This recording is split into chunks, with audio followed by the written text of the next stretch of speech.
Local, state, and federal officials regarding the train derailment in East Palestine. Speaking today will be Federal Railroad Administrator Amit Bose, the Region 5 U.S. EPA Administrator Deborah Shore, CDC ATSDR Crew Lead Jill Shugart, Region 5 Administrator Thomas Sivak, and finally Governor Mike DeWine and First Lady Fran DeWine.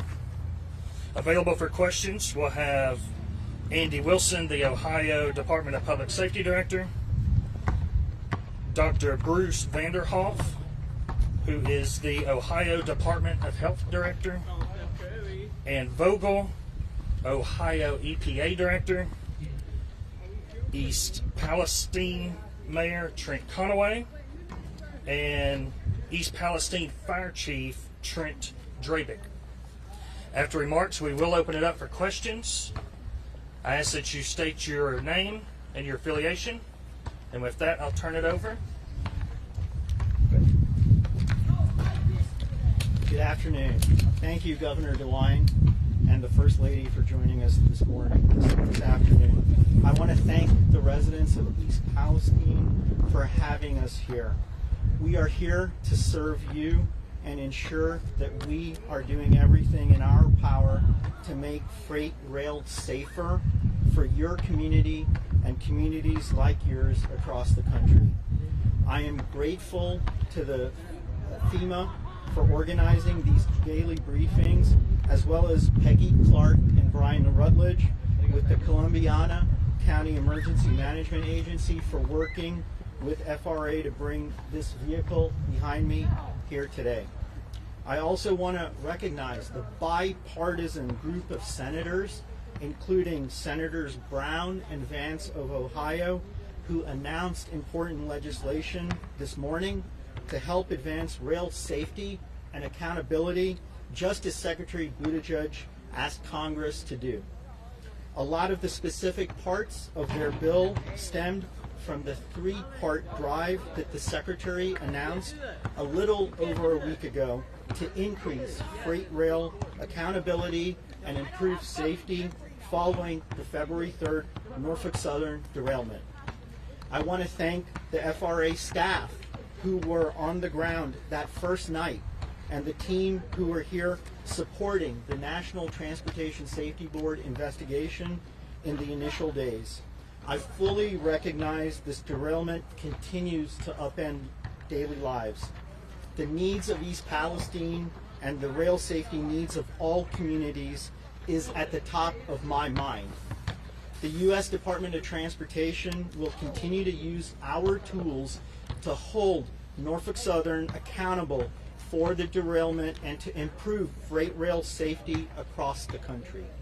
Last Wednesday, alongside colleagues from the DOT's Pipelines and Hazardous Safety Materials Administration and others, I joined a planned inspection of the tank cars involved in the derailment. Secretary Buttigieg went to the derailment site and got an update on the investigation from the National Transportation Safety Board last Thursday.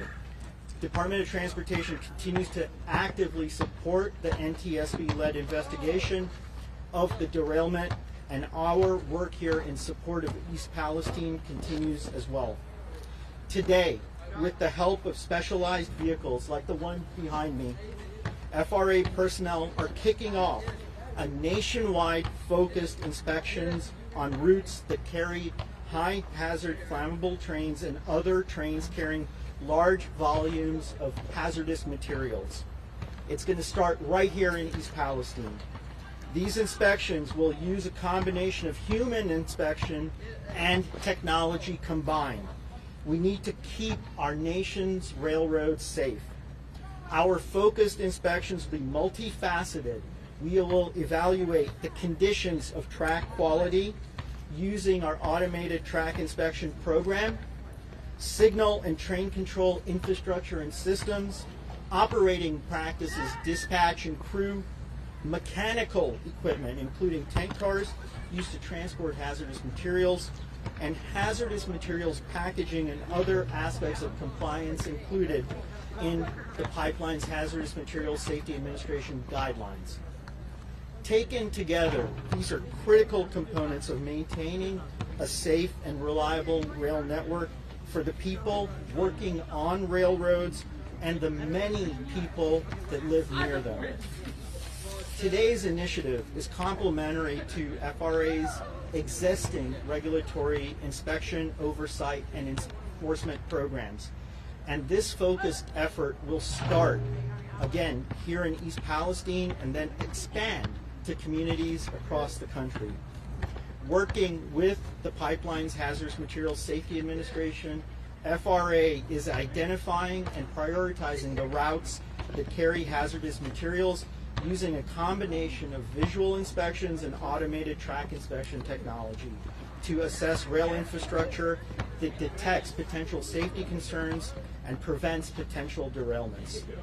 The initiatives make good on one of the key Department of Transportation actions in Secretary Buttigieg's three-part drive I mentioned earlier.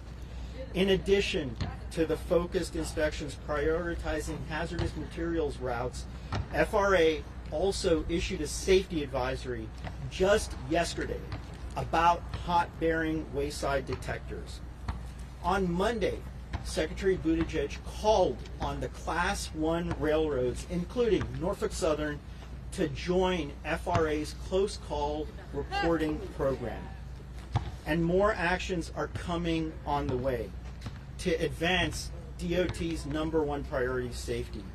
FRA will continue to use all tools and resources available to support the Secretary's three-part drive. We will continue to take steps to ensure the highest level of safety and so that no community experiences what the people of East Palestine are going through right now and have endured in the last several weeks. Again, we are grateful to the bipartisan group of senators for introducing new legislation today. We look forward to working with Congress to do more on this important issue. Before I turn it over to the EPA Regional Administrator and FEMA, I want to say thank you to our federal, local, and state partners on the ground and to all of you for doing your part to get out accurate and timely information. We look forward to the continued collaboration. We stand ready to be of further assistance to the community. Thank you.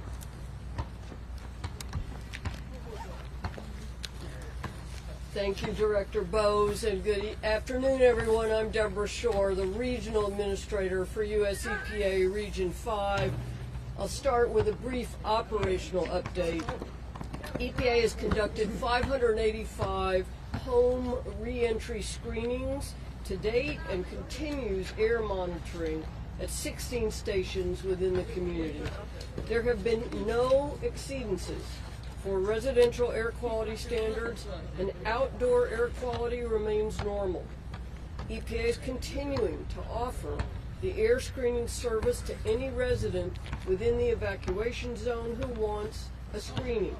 I encourage anyone who hasn't taken advantage of this service to get in touch with us. Tomorrow evening, Thursday, is our next public meeting and resource fair at the high school. From 6 until 9 p.m., we'll be holding a resource fair in the gymnasium to give folks a chance to talk one-on-one with staff from EPA, from HHS, from the Ohio EPA, and other agencies. At EPA's request and per EPA's order, Norfolk Southern will attend tomorrow's town hall.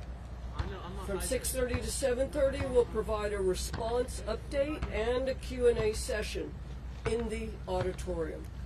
And out in the parking lot, we'll have the TAGA bus, so people will get a chance to take a closer look. I talked about this bus yesterday. It's the Trace Atmospheric Gas Analyzer Mobile Laboratory, which can conduct real-time air monitoring and sampling analyses during the removal of contaminated waste. Within hours after the derailment, EPA began conducting stationary and roaming air monitoring and sampling in the community. And now, as we transition to the longer-term remediation phase, EPA will also be using the TAGA bus, which will conduct real-time air monitoring and sampling analyses during waste removal. This means we don't have to send samples away for analysis. We can analyze them right here as we collect them. Yesterday we opened our Community Welcome Center at 25 North Market Street. We had a great turnout, and I know we've had many visitors today. This is a place where members of the community can meet with staff from EPA and other agencies to get their questions answered and to learn more about services available to support the community. We'll be open from 8 in the morning till 8 in the evening every day. Later this week, we'll be opening a new incident command post outside of East Palestine near Columbiana. This will give us enough space to park all the mobile command posts and labs and trailers that we need to oversee this cleanup without taking up your parking spaces and inconveniencing the residents of East Palestine. These past couple of weeks, we've all been working out of Centenary United Methodist Church, and they've been extremely flexible and welcoming, but I know they'd like to have their building back. I want to assure you that even though we're moving our command posts, we're not leaving East Palestine, nor the wider community. We won't leave until the work is done. The Welcome Center will still be here, and we'll still be here. We're committed to this community. Thank you.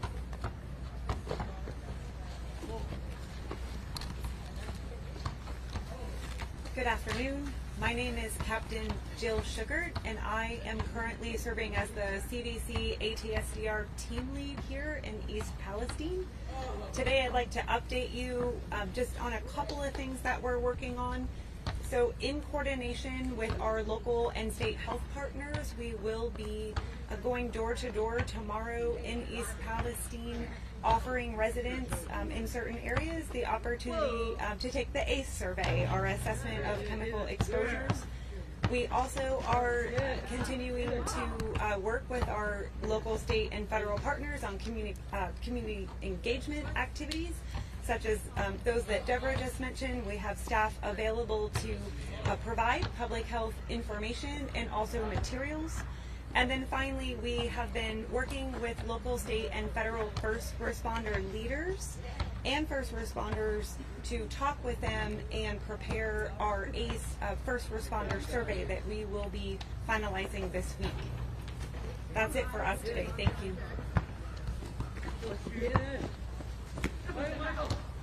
Thank you, Captain Sugart. My name is Tom Seebeck, and I'm the Regional Administrator for FEMA Region 5. I'm going to provide a couple updates for today. Earlier this afternoon, our teams were in the field, handing out flyers out into the community. We were meeting the community where they were at.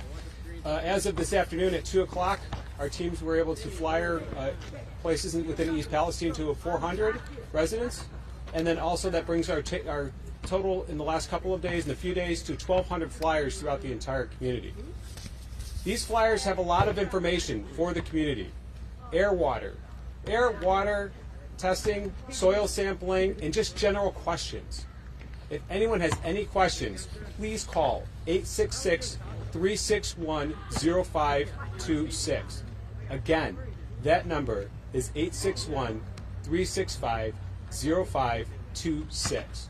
We are committed to the safety of the people of East Palestine and surrounding communities, and we will continue to focus on this effort for as long as we are needed. It's now my honor to bring up Governor DeWine for the final comments.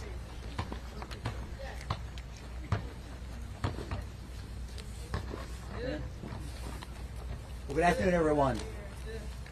Fran and I have spent the day here in East Palestine. I think this is my fourth trip back since the rail derailment. I just want to say that I continue to be impressed by the resiliency of the people of the village, by their attitude, and how many people are pitching in to really make a difference every single day, not just in the community, but outside of the community. We had the chance to watch really almost all the operations that are going on today. And again, I was impressed by the magnitude of it, and also impressed by the hard work that so many people are doing to make sure that this is a community that is in fact safe and does in fact remain safe. Our Ohio team got here just a few hours after the derailment. We continue to be here. I think the most important message I can convey to the people of East Palestine is we're going to stay here. We're here. We're with you, and we're going to continue to work to get the job done. This is a great team effort, as you can see by all the other speakers. We're going to continue to play our part in this. Let me just maybe restate some of the goals that I have outlined as far as the state of Ohio and what we intend to do and what we intend to continue to do. Number one, we continue to hold Norfolk Southern accountable. Their railroad, their train, their responsibility. Number two, we intend to continue to focus on the safety of people of East Palestine every single day, and we will continue that every single day. We will continue, number three, to test the air. Number four, we'll continue to test the water. Number five, where appropriate, we will test the ground. We will test anything else that needs to be tested. Number six, we will continue to report those results as we get them. We will continue to tell you what we know, and we will tell you what we do not know. Seven, and finally, we intend to continue to take a holistic approach to this community and the tragedy that they have suffered, and the trauma that they have suffered. By holistic, this is what I mean. When I talk to people in the community, the number one thing that is expressed to me is their desire to get back to where they were, get back to normal, live their lives.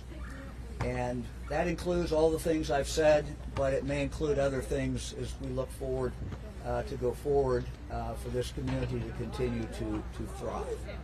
It is a great village. It's a great community. They're great people. We'll continue to look at this from a holistic point of view. We're going to continue to work with the mayor. We're going to continue to work with the officials to make sure that their wish of getting back to normal happens just as soon as that is possible. I have a few other items I would like to mention. From the first time I talked to Fire Chief Drabik, and including today, when the mayor and I and he had lunch, one of the things that he has continued to express to me is the desire for more training, specifically in regard to tragedies that might occur, in regard to train derailments. This is something that I have talked to fire chiefs throughout the state, and they all have expressed to me a desire to see very specific training increase rather dramatically.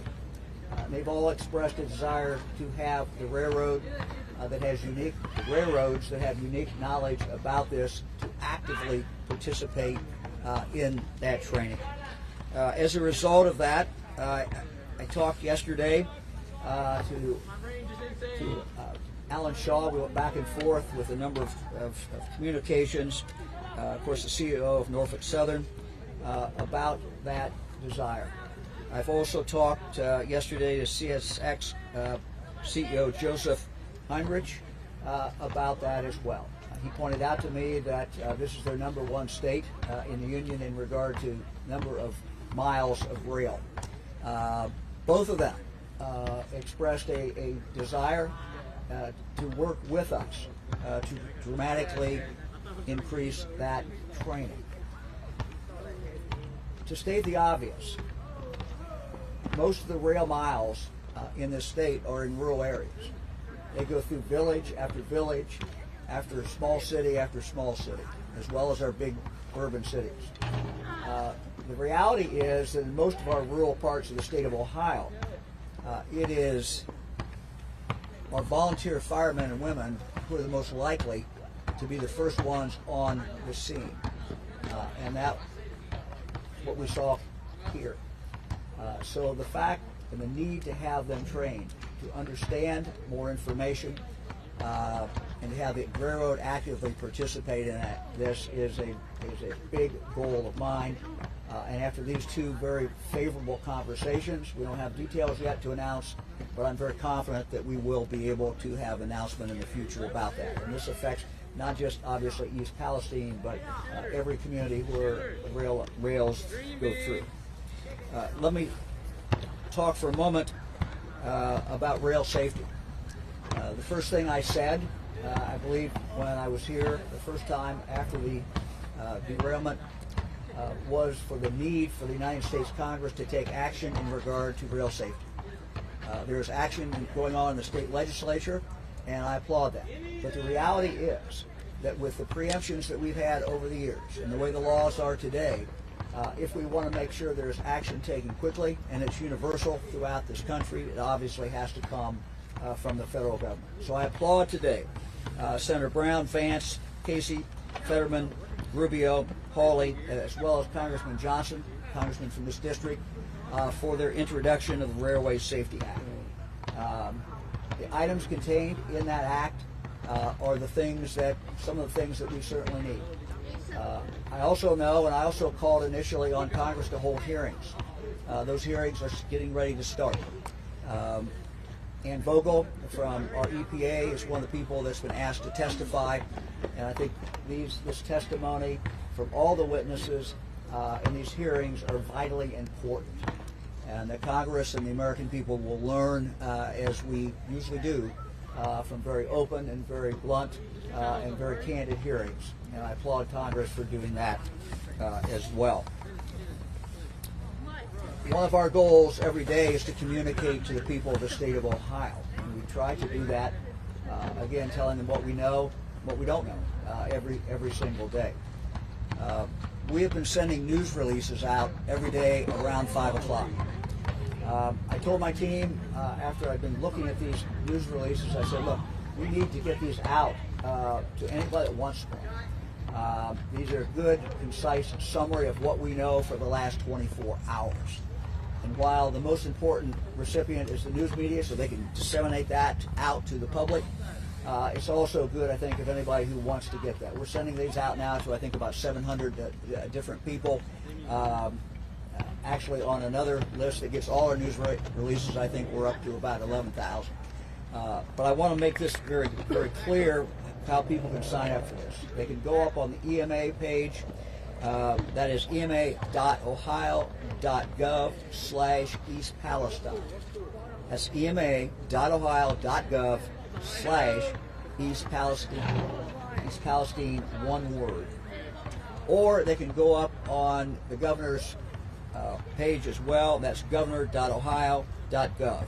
That's governor.ohio.gov. You'll see on both of those places where you can click and you can sign up and get these releases just focused on what is going on here in East Palestine.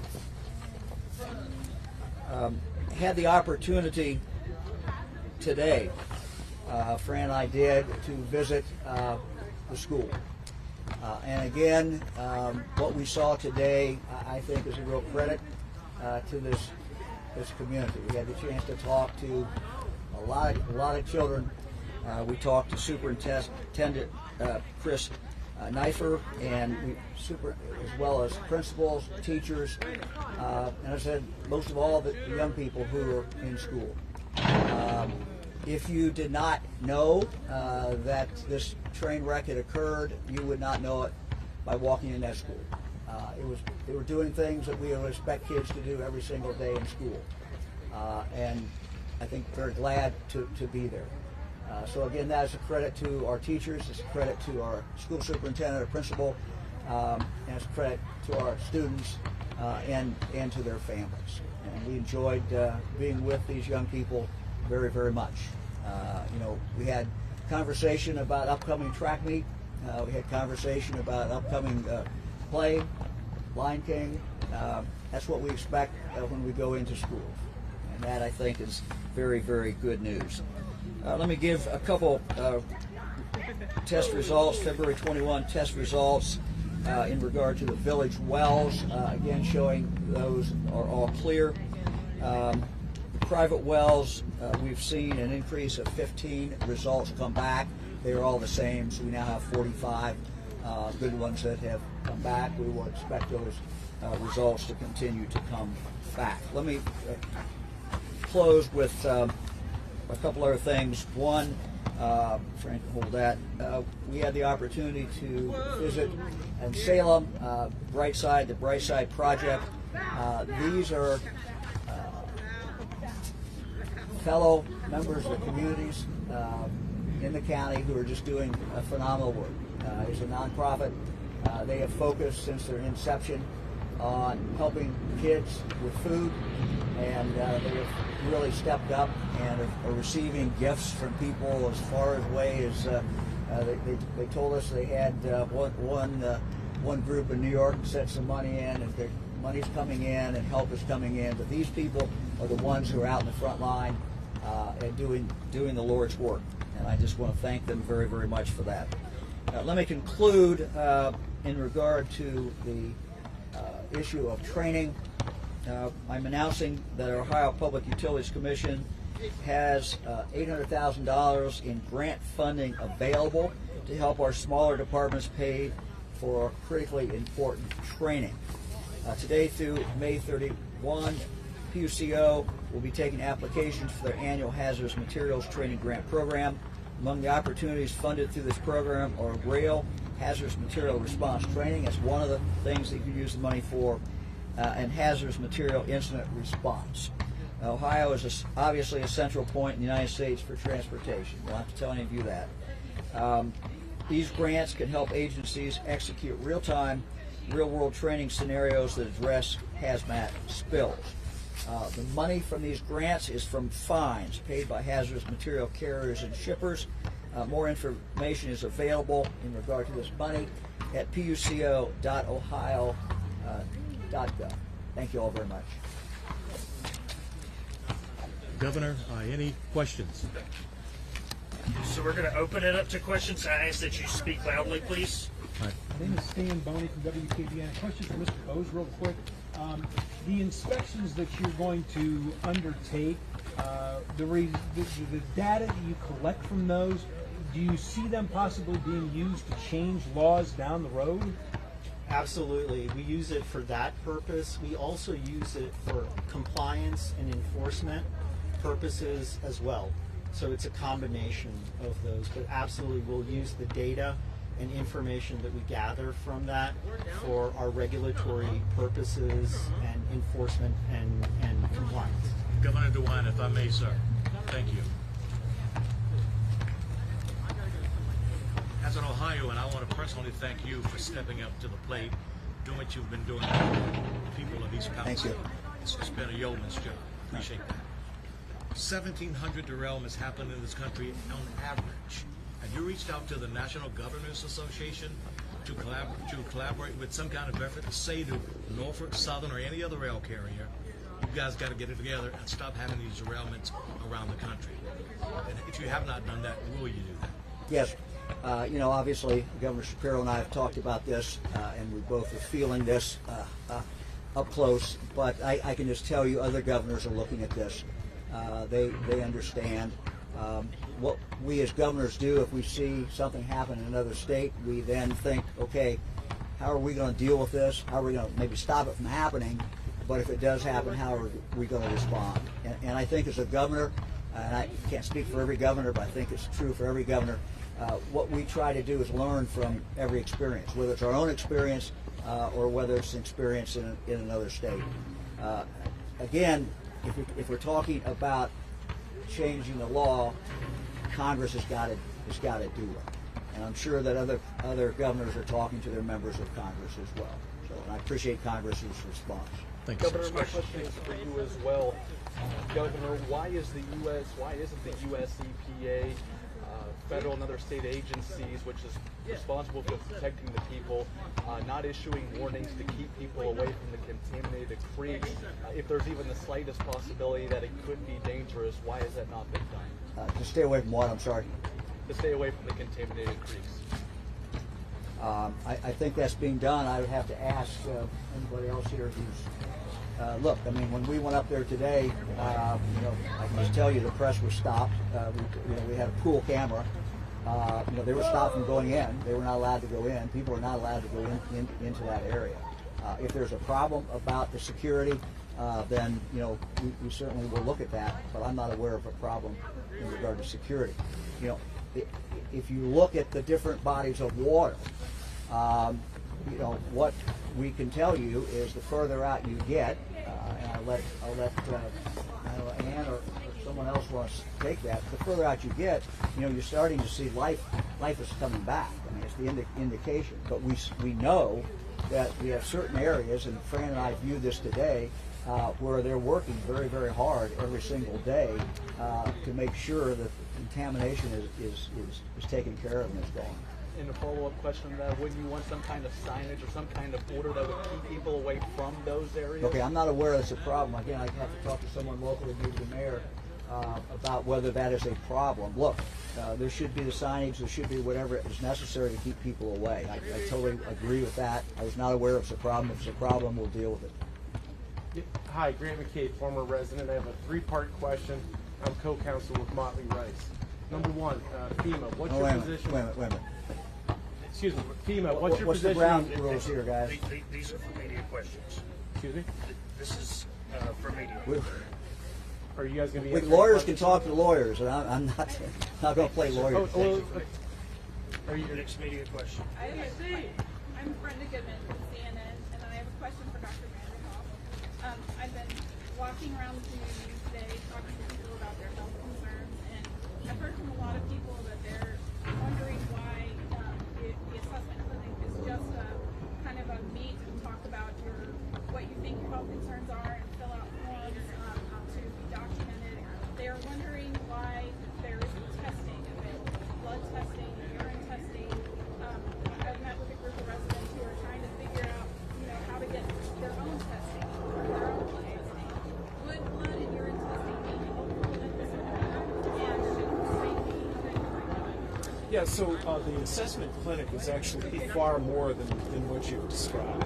Every individual who comes in, every patient that's seen there does in fact have a very extensive questionnaire that is completed with a healthcare professional to understand their background in terms of exposure and potential risks.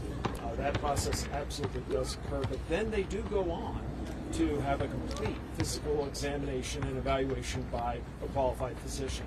That physician, depending on their medical history, and this is standard in medical care, makes an individualized decision with the patient regarding what appropriate next steps might be. Now, in some circumstances, that involves consultation in real time with a toxicologist, state or national toxicology experts.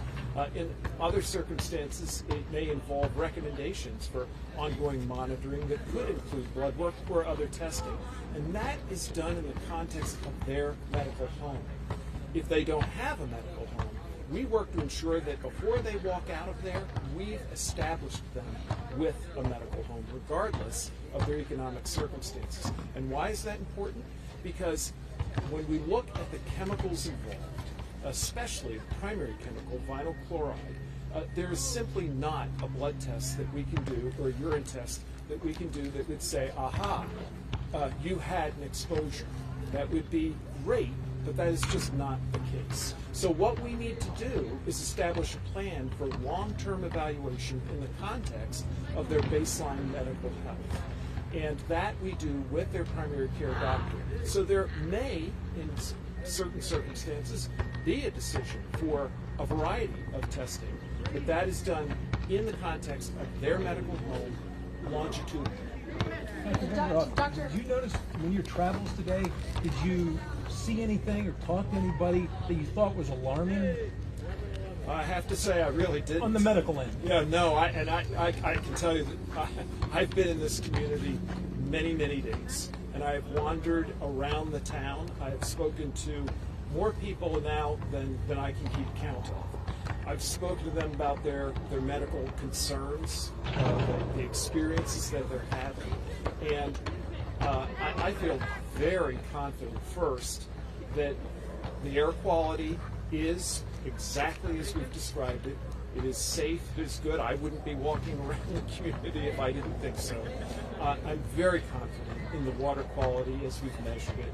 And I understand the concerns, the health concerns, the anxieties people have given what they have heard, especially some of the misinformation that they are getting from social media and other platforms. That's why our sharing of all the information we have in real time, the way that, as Governor DeWine described, we are working very hard to do, is so important. Because it's the best counter to fear and misinformation. And it's also why I'm very proud of the work that we're doing around our medical assessment clinic in partnership with the primary care physicians in this community, and also our work to help link people who don't have a medical home to a medical home. And Doctor, to piggyback off of that, Marky Martin here with News Nation. We spoke with several families just in the past couple days who feel side effects and symptoms. And we know that EPA Administrator Regan reiterated what you just said yesterday, drinking water, breathing seems to be safe. But a lot of families want to know why, if that's the case, they still feel burning eyes, itching skin, chemical dermatitis, etc. What do you tell those folks? That's why we want you to be seen in a medical setting, because the symptoms that they're describing have a whole variety of potential sources. We need to understand what their exposure may have been and what the appropriate approach and treatment for them is. And what we've done is really take a comprehensive approach. We understand that what people are experiencing is real, and we want to take their very real symptoms very seriously, but we want to make sure we're arriving at the correct answers and working with their doctors to arrive at the best, most appropriate treatment plan. We'll take one more question.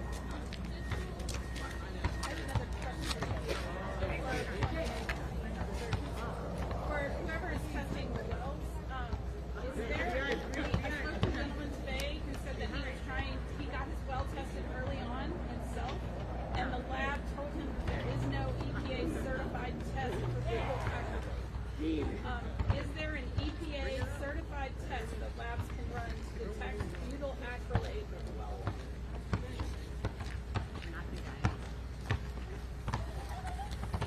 Thank you for the question. So early on, there was not, and actually with our friends ATSDR, well, they were actually very able to quickly pivot and develop that health standard.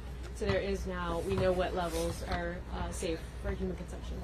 And so the private wells, just to be clear, the private wells that people are signing up for the testing, they are being tested for butyl acrylate, and what else?